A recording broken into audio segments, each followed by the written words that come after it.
Everybody want to go to prison. Everybody rushing to go there. And everybody think it's some kind of cool place to be in. So I'm going to tell y'all about my experience. I went when I was 22, um, 2010. I went. I did a year in the county. Um, I had some little money on the street, but then I was broke pretty much. Um, I got a lawyer's check. It came through from a wreck. Boom, I was eating real good after that. I ran through that eventually. 3 months later, boom, the year over with. I cashed chain. So this is the time, right? This is the big thing that I've been fighting to go in. I've been knocking at the door for years, just throwing rocks at prisons. Trying to go there because you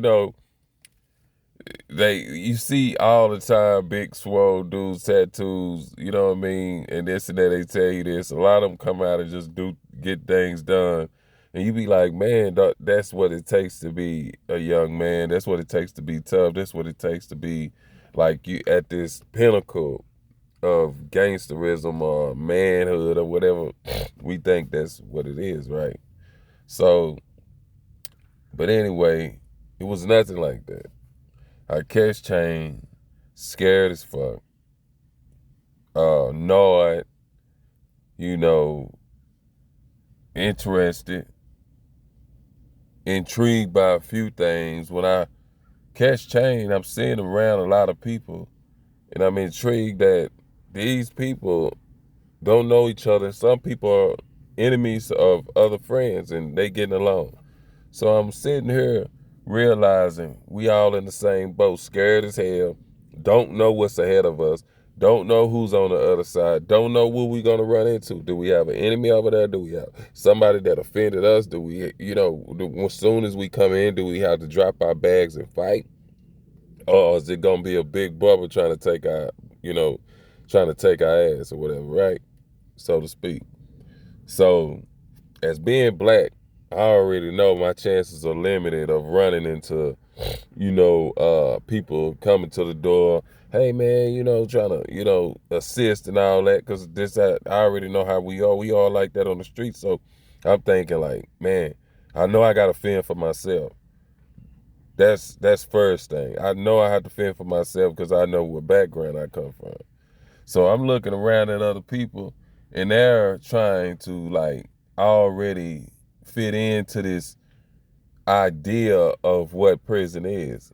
So I see them, I'm acknowledging them, and I'm seeing them. I'm like, did they already go?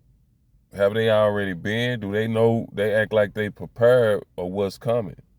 But then, I notice, it's all the perception of, and the idea of, because everybody wants to last, make the best of their time, right? So I'm acknowledging this. I'm seeing this. Boom, boom. So we're riding. I'm getting to know each other. Getting to know people, talking to people, and boom, we finally, after hours, they sent me to Holiday Unit. If you're in Texas, you know where Holiday is. They sent me to Holiday for a couple of days. Then I went to Larry Gist. Boom, Larry Gist is in Beaumont, Texas. So boom, I go there. Transit unit. Spent 22 months there. When I first came in, boom. Um, I seen people. It was a big dorm of like 58 of us. I seen people, they size you up looking at you. Whoop, whoop. Then you might have somebody come at you and be like, say where you from or whatever. They ain't gonna come at you disrespectfully. They just want to know where you from because you might have a certain city in there that's, that people is already there. So you might just have somebody come at you, be like, hey man, where you from? Be like, oh, I'm from Dallas. I'm from Dallas. So I say I'm from Dallas. Cats say, oh, some cats from Dallas up in here. So boom, when you go in there, they already letting you know your people in here. You know what I'm saying? Dallas or whatever. So I'm an independent person. I was like, all right, that's good to know, type shit. And I just roll with it. Because I'm an independent person. I don't care. I'm here. I'm here already. So, So I'm seeing, and I'm saying like, damn, this is almost like a sorority, almost like a college, but it's not college, and you can't leave. And it's, you know, do people, you have dominoes, you have the spades, you have chessboard players, all that in there. And then I started seeing people smoking, people drinking, you know.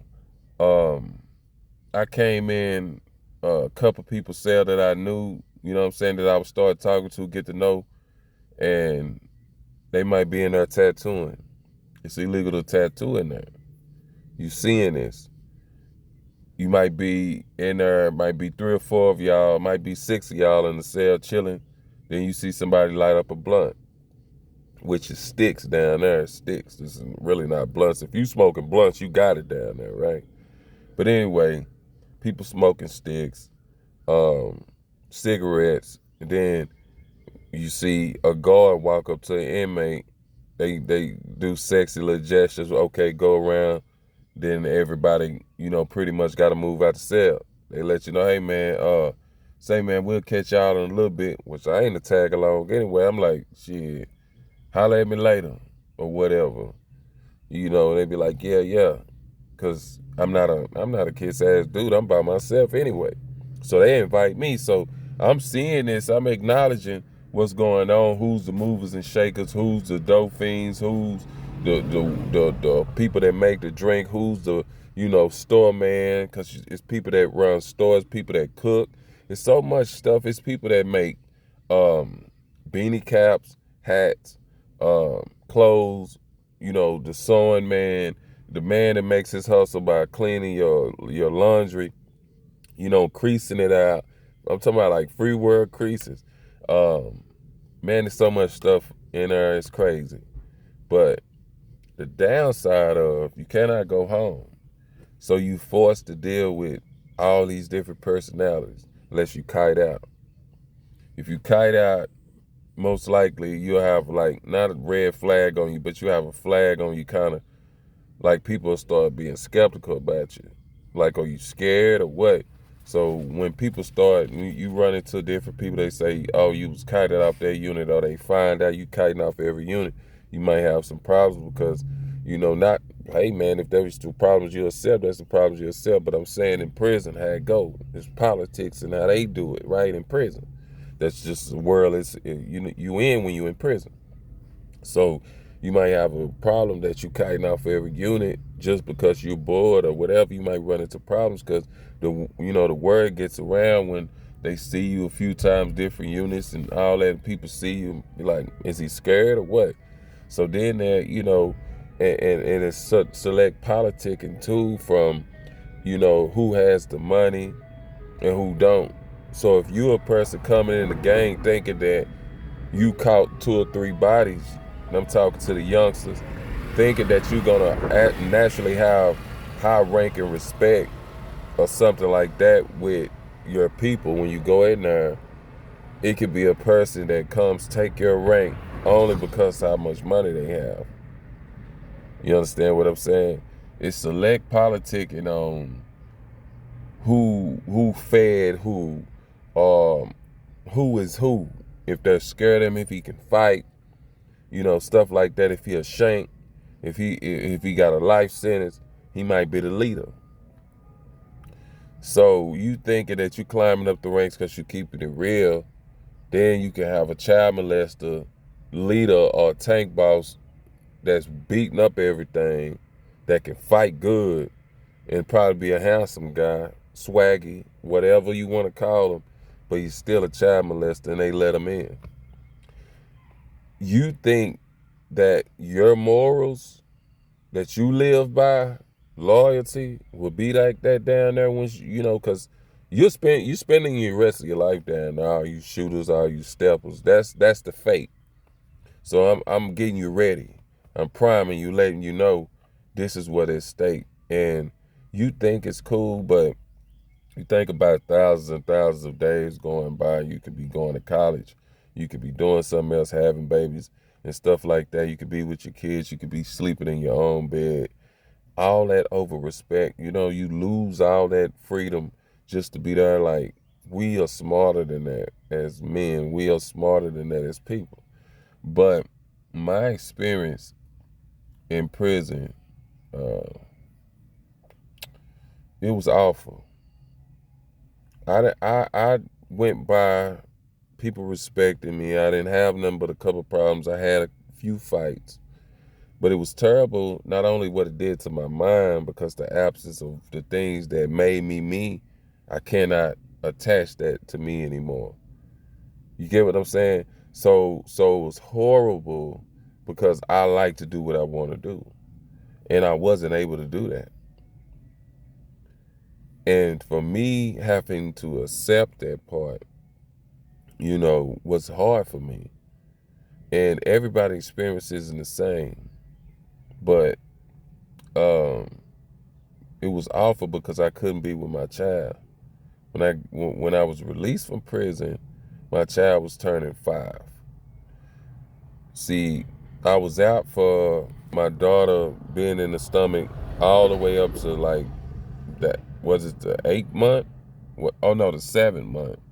And boom, I got locked up April, June she was born. So it's the same thing when I got out. When I was released, 2 months later, boom, she turned 5. So pretty much I was almost gone for like 5 years. You understand? And I got out. I have to like kidnap my daughter just for her to see that she cannot go nowhere and she's forced to be with me, but she don't know what to think. You get what I'm saying? Um, she didn't really know me because unfortunately I was out so far. My mom is older. She's the elder. And my baby mama, whatever, so to speak, she had 3 kids when I was locked up, a set of twins and all. So I just, didn't get visits. And I didn't see her grow. I think I last seen her, she was maybe 2 years. So, you know, it was half the age as when I seen her. So I was all right with it. But I thought I had to be, and not getting letters, not getting visits. Man, it's impossible, for people to keep that up for years and years and years and years. Some of y'all people are fortunate to have people that ride with y'all, and a lot of people get out and still don't hold up their promises to them same people. My time in prison, it was good, then it was bad. But the main thing, what I reflect on, is 5 years that I can't get back. 5 years that I could have did something better and apply myself in a way different area in my prime, or in my young years. I could have did anything, but I chose to go to prison. So, I'm just telling you, youngsters, it's pain, agony. You think about it's hot, 115 and the heat index, it may be 130. Beaumont, humidity was bad because it's a lot of water. So you think about that 110, 120, 130 index, right? You sweat out your clothes, literally. You cannot go and put an AC on you. You can have a fan, right? And you will hear people saying it's AC units, but the chances of getting to a unit is like having a 300 credit score, think you'll get a credit card. You might not get number 1 credit card. You know what I mean? A couple people slip through the cracks, but if you have any type of masturbation cases, or you fight, or anything caught in the politics that you have to get wrote up in a major disciplinary write-up, then you might not go. So what are you doing to go to AC unit? Say it's hot and you want AC. You have to go to what they call a psych evaluation. They'll put you in a psych blanket which is a hard blanket that you can't get wire or anything to attempt to kill yourself, and you only have that. And they will take your clothes away from you. Everything that you have, they take from you. They literally take it from you, man. And you have to urinate and defecate in a little small hole. A little small hole, which is like that big, maybe. You have to use it in that hole. And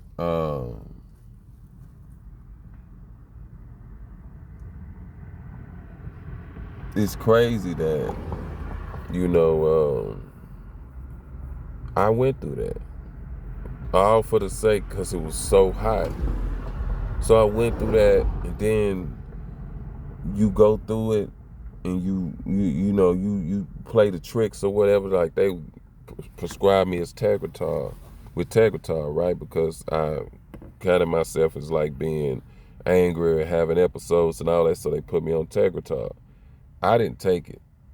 I think I took it once or twice, see what it was about. Stuff had me dizzy. I didn't take it no more. So when they give it to me, I put it and act like I'm putting it in my mouth and throw it. So I didn't take it.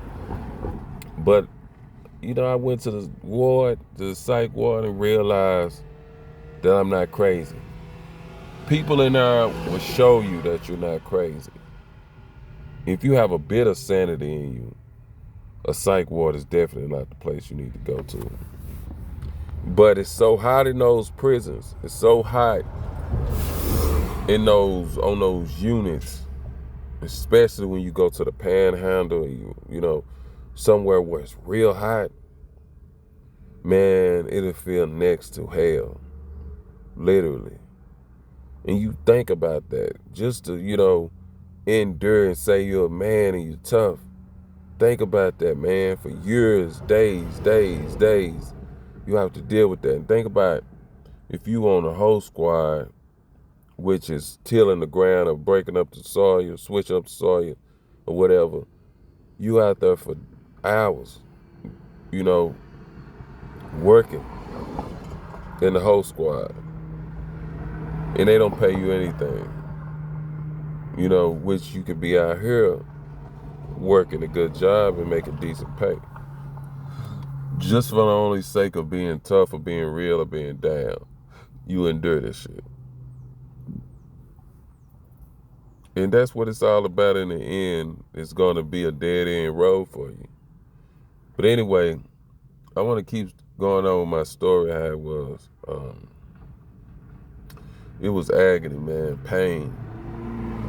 When you see people as when they came in that they were sane, but then you hear people talking to themselves and you think they talking to you, think they sane people, and they flip out on you, have episodes on you, talking about one of my cellies. I come in, boom.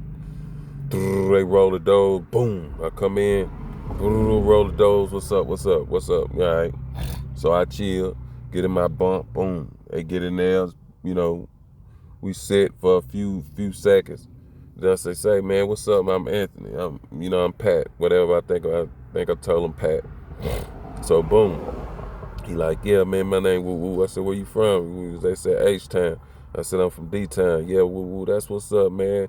Woo. So we rolling, we talking. So I think he's saying, I think he here. Boom, we rolling, we talking, we vibing. Yeah, man, I'm going through this and that. You know what I'm saying? Acres home, And then all of a sudden he veered off and was saying, I hate them motherfuckers, man. I was like, who was the people? I think he beefing with somebody, and I think he was venting or something, right? This man tells me that demons talk to him and they antagonize him and all that type of shit, right? And I'm like, demons? I said, what kind of demons? He said, man, they be like little creatures. He said, they go stabbing my stomach, telling me to do shit. I said, man, what they be telling you to do? Stuff like what? He said, sometimes he tell me to kill people. Sometimes he tell me, man, I thought about it. I'm sitting there listening to this man. I said, kill people. I'm sizing him up. I'm like, I know one thing. You ain't killing me. You know, that what was in my mind. I said, shit, I'll be damned. I had my size up a little bit. I said, boy, I'll be damned. I'm going to hit you with a punch. My granddaddy, you know what I'm saying? My granddaddy punch, old man punch. I'm going to do some damage to you, man. You ain't killing me up in here. But not even a day. I kited out. I had to get up out of there. We ain't had no fight, none of that. Was I scared? Kinda. Think about if you sleep and the motherfucker do something to you, man, while you sleep. I don't want to have that type of time. Got out, boom, went to another cell. And then I go take showers. I get a dude flip out on me named Lil Sock. They say, man, he was sane at first, but then he just flipped out, taking that medicine down there. I say, man, these people is not normal. Then I thought about it. I said, damn, I'm at a psych ward, but I just only came down here to get the AC. But I didn't know what I was getting myself into. You trying to get yourself, help yourself, but you putting yourself in a deeper hole, in a worse situation. Man, ain't no way out them prison cells, dog. I'm here to tell you, man, I know it feels like it's worth it, running somebody down and just gunning them down, or beating them up, or, they did something to you, man, and I know you want to get back, man, but it ain't, man, I don't want, sound like the old elders that sang the same old song, but it ain't worth it, dog. In the end, it is not worth it, man, for real. Man, your freedom took away from you. You can't get a candy bar. You can't go get ice cream when you want it. You think you're going to be the flyest one that you can get a guard in there? Man, it ain't a lot of cats that's getting guards, and when they do, guess what, dog? They sharing them. She work different pies. She might work A, E, F. And then sometimes she might work G. A, E, and F, she might work 2 times out a week over here, 2 times out a week out of here, 2 times out a week out of here, 2 times a week out of here. This week, fill in for these people at F or E or J. So she bouncing around. Then she working in attendance office or whatever, not attendance, but it's like school over there to be, whatever, police and school, you know what I'm saying? Security and shit. And she moving around. Boom, boom, she's a guard, so they move her around places. She's seeing different faces, different penises. And how do they see it? Because we take showers in the open. They can see if you hang low. They can see if you're a grower, not a shower. They can see. So it's so many opportunities and temptation or fetish of a man and a woman relationship in there that a woman, a lot of them can't handle it. Especially the sexy ones. They gonna be somebody's baby mama. Man, it happens, dog. But you thinking that you gonna be the one, a lot of times they don't mess with nobody that don't have 40 years above or life. Unless you just a fly cat that's just ready to get out and they looking forward to being with you. And it's some couples, successful relationships, but all that where you can have a relationship out here for free, where you don't have to pay the cost of your life and your freedom just to have a woman. But we think these 5-second decisions, we think that gratification is worth a lifetime. There's so much I could say about that prison, man. And prison walls is agony, and people mad because they people dying, they friends dying, they women left them, they women dying, they women have kids on them. Man, their kids get took away from them, their kids dying, man, not getting letters from their mom, not getting letters from their cousins. You know, it's so much that you go down there and realize as you get older and mature, you be looking for them doors to open and they never open, man. Man, imagine that, homie. I ran into a person, a dude.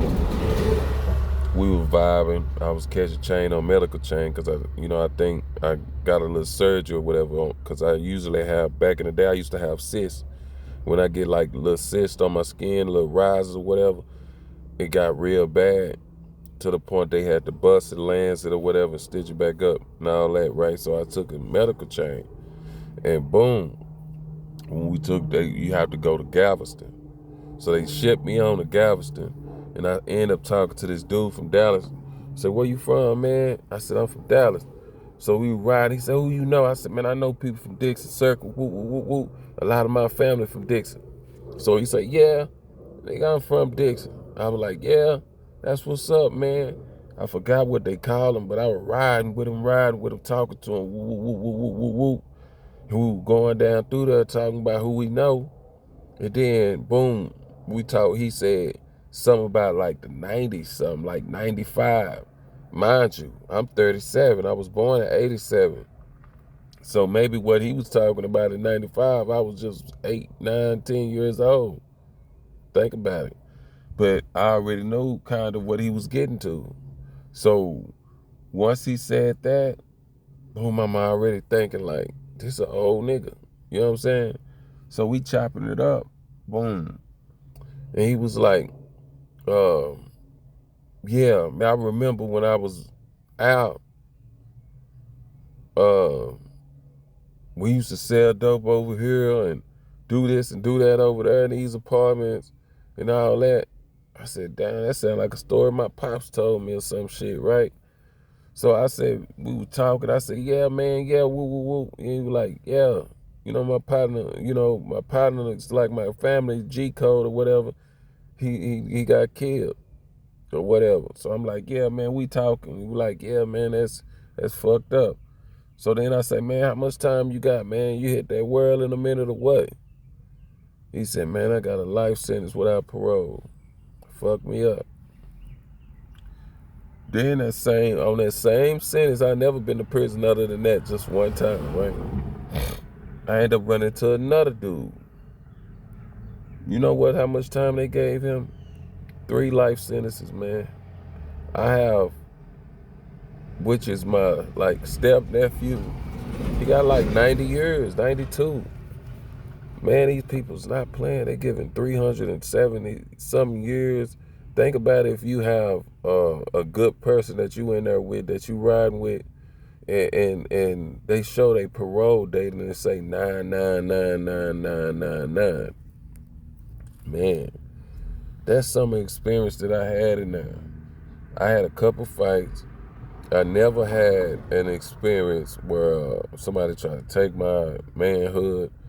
But a lot of people do turn gay because that's all they're around. And I can't make an excuse for them, but you're around men 24/7. So only the strong survive, you know? But my time in prison was psychological torture.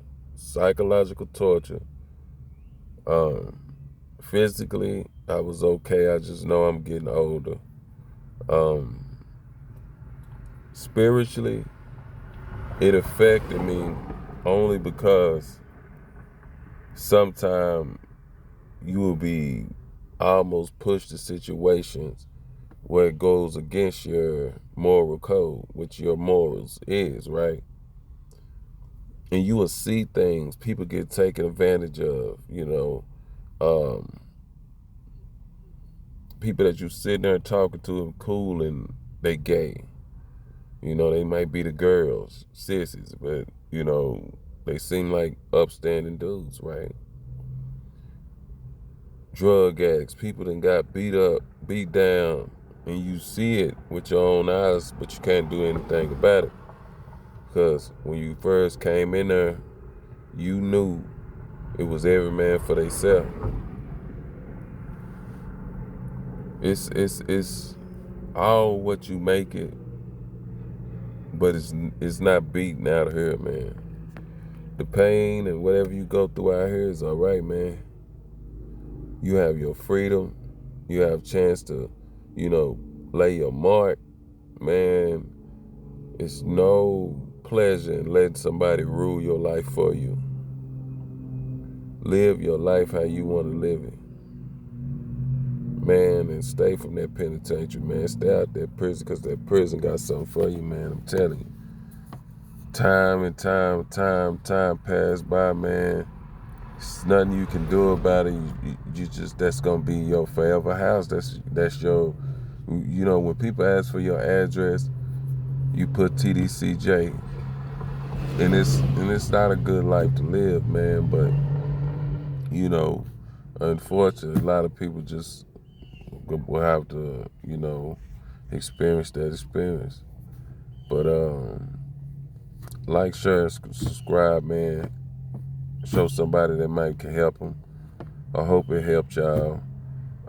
That's my experience, man, and my 2 cents. Thanks for watching. See y'all next video.